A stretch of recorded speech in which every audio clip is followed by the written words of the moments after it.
Fatos, dados, notícias que não faltaram nesta semana na área econômica. Agora, infelizmente, o balanço é muito negativo.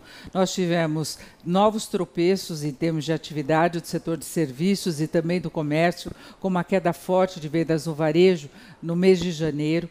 Aí nós tivemos hoje a divulgação do IBC-BR pelo Banco Central, que é uma prévia do PIB, apontando que, pelo menos em janeiro, o processo recessivo ainda teve continuidade, está havendo uma desaceleração que confirma a tendência de melhora da economia brasileira, mas os números ainda são negativos. O IBC-BR apontou uma queda de 0,26% em relação ao mês anterior e de 3,99% em 12 meses. Melhorou porque no acumulado até o mês anterior, a queda chegava a 4,56%, mas estamos ainda longe de uma situação confortável, de uma recuperação efetiva, mais consistente, em que a gente possa apostar mesmo que ela terá continuidade. É o que aconteceu, por exemplo, com o setor de serviços e comércio, que tinham até mostrado uma certa reação no final do ano passado, e agora, de novo, dados negativos, e foram esses dados que acabaram influenciando essa prévia do PIB, que é calculada pelo Banco Central, o IBC-BR.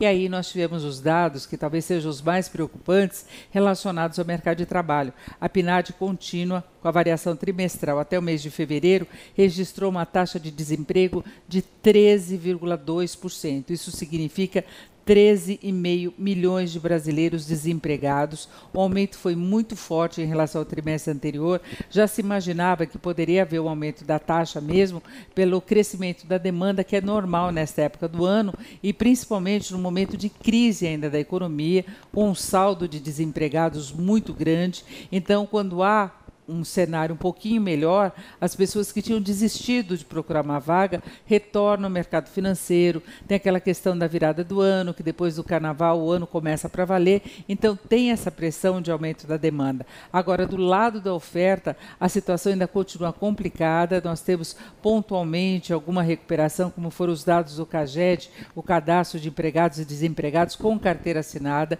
Houve a geração de 35 mil vagas no começo deste ano, mas é muito pouco com esse universo imenso que nós temos de desempregados no país. E o desemprego em alta, ele acaba afetando o potencial de reação da economia, porque é menos pessoas podendo consumir, há uma dificuldade de pagamento das dívidas. E por falar nisso, nós ainda tivemos um outro dado ruim, que foi o balanço do crédito no país, divulgado pelo Banco Central. O Banco Central vem reduzindo a taxa básica de juros em função da queda da inflação, que vem sendo confirmada, um índice após o outro. Então, são dois dados muito favoráveis da economia brasileira, essa combinação de inflação mais baixa com juros em queda. Agora, o problema é que os juros lá na ponta final, eles não estão tendo a queda esperada, não.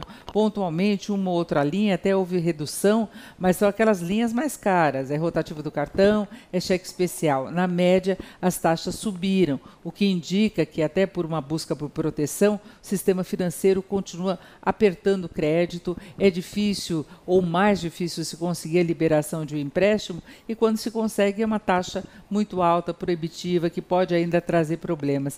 Enfim, a economia brasileira começa a engatinhar um processo de recuperação, mas certamente vai ser uma recuperação muito lenta. Só mais um detalhe nesse balanço todo que nós tivemos das contas dessa semana. O governo teve de anunciar uma série de medidas para cobrir um rombo adicional das contas públicas de 58 bilhões de reais, rombo que poderia inviabilizar o cumprimento da meta fiscal, que é de um saldo no final do ano ainda muito negativo, de 139 bilhões de reais. O governo está cortando investimentos, cortando despesas, cortou a desoneração da folha de salários, vai aumentar a tributação para vários ramos de atividade, para milhares de empresas sobre a folha de salários, vai tributar também o crédito das cooperativas, vai pegar algumas receitas extraordinárias para tentar fechar as contas, apesar de continuar registrando rombos históricos das contas públicas. Então, é esse o balanço que nós temos, infelizmente, desta semana, de muitos indicadores,